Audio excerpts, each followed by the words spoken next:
Good morning guys, Luzon, Visayas, Mindanao. Sa umaga nito ngayon, magbigay naman ko konting tips sa inyong mabaguhan pa lang na nagpapalahik manok tungkol sa kaalaman ko naman sa pag-alaga ng gagamitin nating pang-materialis mga babae ng mga sisiw. Kasi yung mga babae na yan, na mga alaga nating sisiw, kailangan yan alagaan nating mabuti kasi yan ang kukuhaan natin nang padamihin natin na mga lahi galing sa kanila dahil piling-piling natin yan bago gagamitin nating panginahin.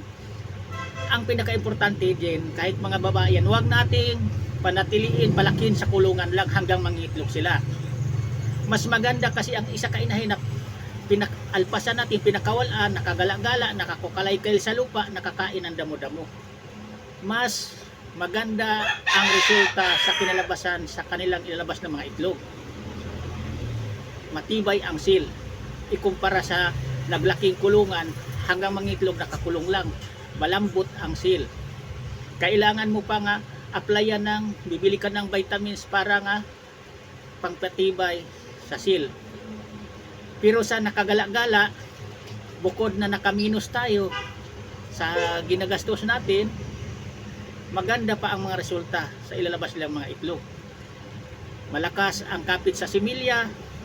Karamihan ang kanilang mga itlog, mabuhay ang mga similya, magiging sisiw. Ikumpara sa nakakulong lang yan, karamihan yan, marami ang marireject, marami ang walang similya.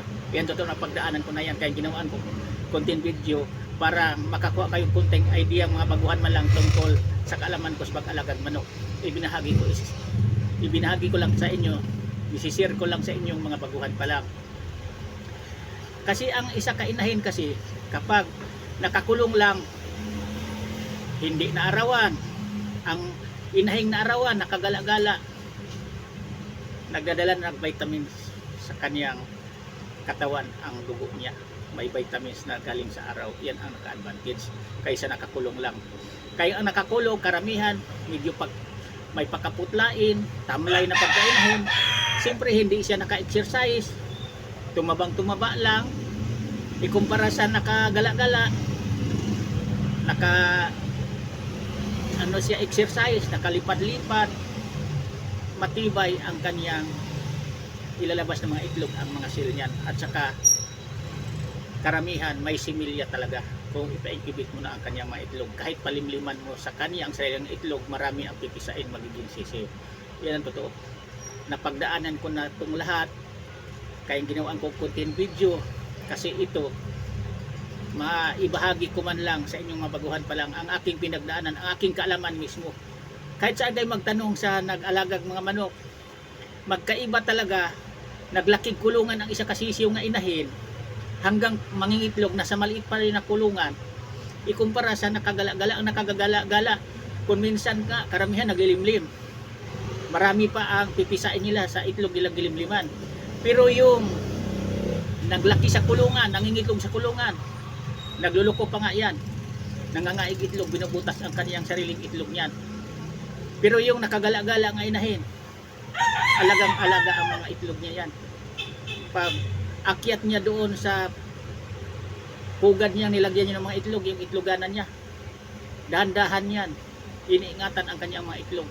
Pero yung naglaki kulungan, walang paki sa mga itlog niyan, hindi niya iniingat-ingatan, maapak-apakan o kaya binubutas niya, tinutuka. Lalong-lalo na kung busy kayo, hindi niyo nadagdagan ang kanyang inumin tubig, naubusan, nauhaw, yan ang inumin ngayon niya, bubutasan ng kanyang itlog. Pero yung nakagala-gala, hindi nila yan ginagawa sa kanilang mga sariling itlog. Yan ang naka-advantage kapag ang isa kainahin natin, hindi pinalaki natin sa kulungan. Bukod na matibay ang mga seal sa mga ilalabas ng mga itlog, marami ang similya. Ikumpara mo sa nakakulong lang, marami ang nasayang sa mga itlog, walang mga similya kung iklubit mo. Kahit applyan mo pa yan ng mga vitamins, parang magkaroong similya ang mga itlog, pero karamihan yan, marami pa rin ang maririgit, lalong-lalo na kapag sa kulungan mo lang. Kailangan kung wala kayong pwestong laki-laking kulungan na komportabling makagalaw-galaw mga inahin nyo, minsan ilabas-labas nyo, itali nyo, parang maarawan, makakain-kain ng damuhan, ilagay nyo sa damuhan, Pagkatapos, ilipat nyo talaga sa mapaglagyan dapat yan na komportable tulad ng tinawag og flying pins. Doon nyo siya ilalagay kung mangingitlog na samahan nyo galaki.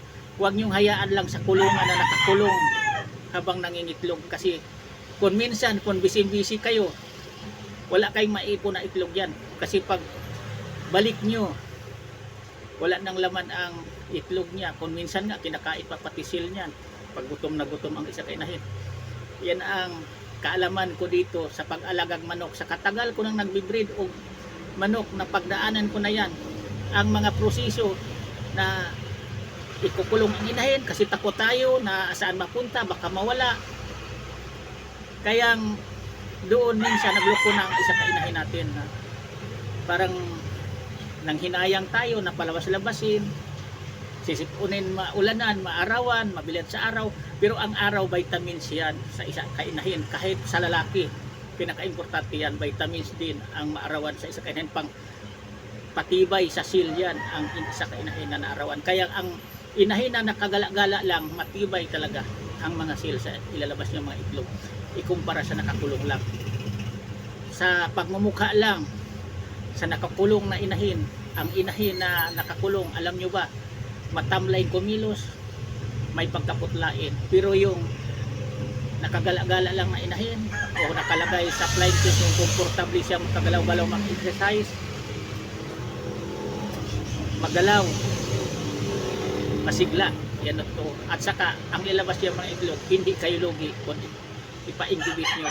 Karamihan sigurado na marami ang similya magiging sisiw. Mabilis nyo mapadami ngayon ang inyong mga alagang manok, lalong-lalo na ang pinagkukuhaan nyo na inahin na yan, na piling-pili nyo, maganda ang ilalabas sa resulta sa magiging anak lalaki, maganda ang performance, ang mga record niyan. Yan ang pinakamagandang padamihin, alagaan natin. Pero ulitin ko sa inyo, para sa inyong mga baguhan pa lang, huwag dapat natin palakihin lang hanggang mangitlog ang ating mga alagang mga sisiw, gawin natin inahin sa kulungan. Hanggang dito muna ako, bukas uli ibang topic paliwanag ko sa inyo. Sana mayroon kayong kunting matutunan man lang na mga baguhan pa lang na magpapalaig manok, na dapat alagaan natin ang ating inahin. Huwag nating hayaan lang na pakain lang tayo sa kulungan niya hanggang nangingitlog, pinukulong pa natin, ilabas natin sa kulungan yan kung maaari lang. Yan lang, thank you ulit sa pagnood. Bye.